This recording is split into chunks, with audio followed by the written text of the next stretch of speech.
Well, blessed Tuesday too, as we come with your daily encouragement, and we've been going through First Peter 2, and actually the whole book of First Peter.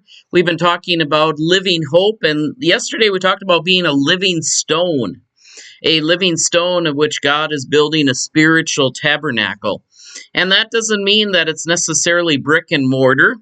I spoke about one of my congregations burnt down, and we had to rebuild again as far as a building was concerned. But what we're building here is not brick and mortar in a physical sense, it is brick and mortar in a spiritual sense. And so, even when a congregation passes away, and also with this same congregation, we had one that had closed by the time the new building had opened, and that congregation still exists spiritually, but physically it has been merged into the mission. And to some extent, when we go from one church and the other, we also bring with it the heritage and the fruit of that ministry to the next place. And so there is a continuity of presence that continues. I don't believe in a complete break of all that continuity. But I do believe that as things grow and things are grafted in from one place or another, there is a building of something new, and that's what we're working towards, something that is in the future. And so in verse 6 it says, "For it stands in Scripture, see, I am laying in Zion a stone, a cornerstone, chosen and precious, and whoever believes in him will not be put to shame." Now, according to the Scripture here, that spiritual cornerstone is from Isaiah 28, verse 16, and that stone is Christ.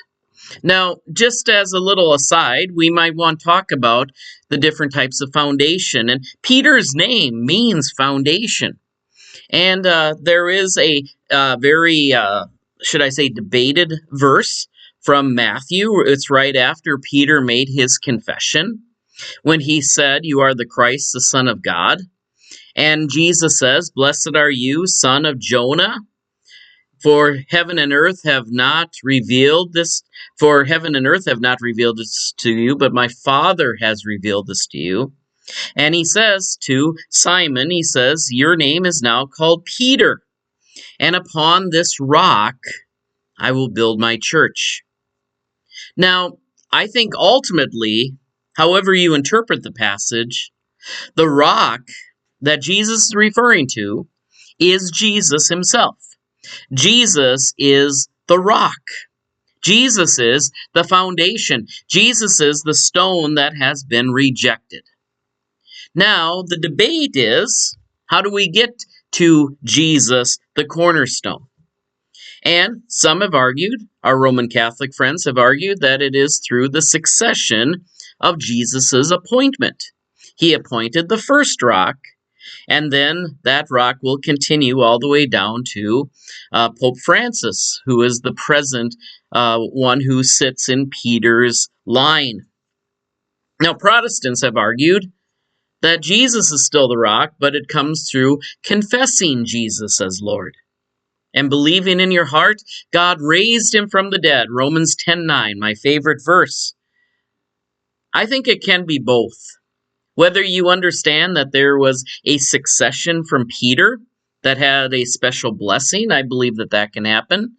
But I have also seen a special blessing that comes from many of the denominations, and even within Roman Catholicism, there are different types of Roman Catholic, Franciscans, Dominicans, and other types of denominations. When I served in Slovakia, I saw so many different chapels, and I found out that they weren't denominations. They were different branches of Roman Catholicism, different convents that had been established, and each had its chapel.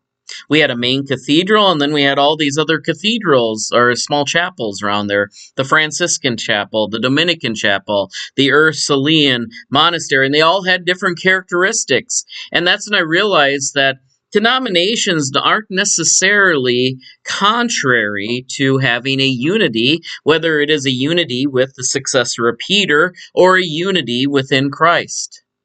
Just like we have different names. I appreciate hearing about the family stories of many of the people that make up my congregation.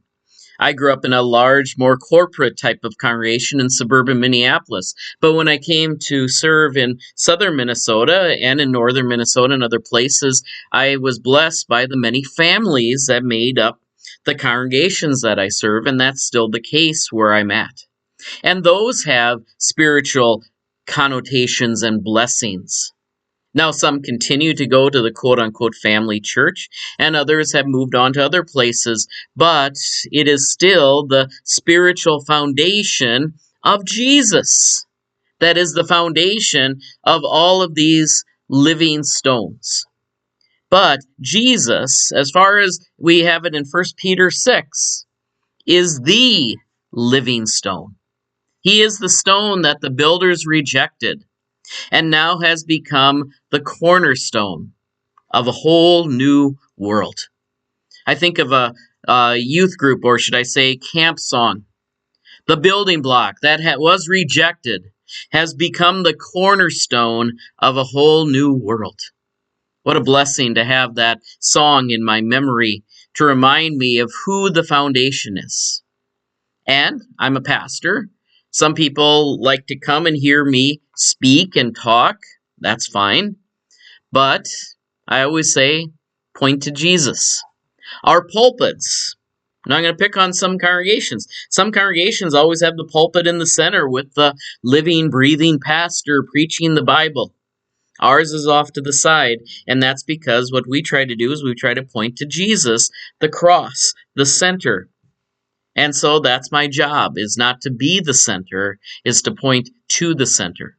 And I think if Peter was alive today, he would say that. He says, I'm a living stone. My name means rock, but I'm pointing to the rock. And I think our present Pope, the one that is serving our Roman Catholic friends, I think he would say the same thing. It's not about me. It's about the one I point to. And I think any pastor worth their strife is not pointing to themselves, making them the center of attention. It is pointing to Jesus. Now, how can they believe in someone who has not told them that? Yes, we have some focus, and I still have Christian brothers and sisters I resonate with. And some I yearn to see again because they have been separated by time and space, some even by death. But the thing that I resonated with them is the ones that pointed to Jesus. And that is what is the foundation of our church and our churches. God bless you today. We trust that these continue to be words of encouragement. Take care. God bless. We'll see you next time.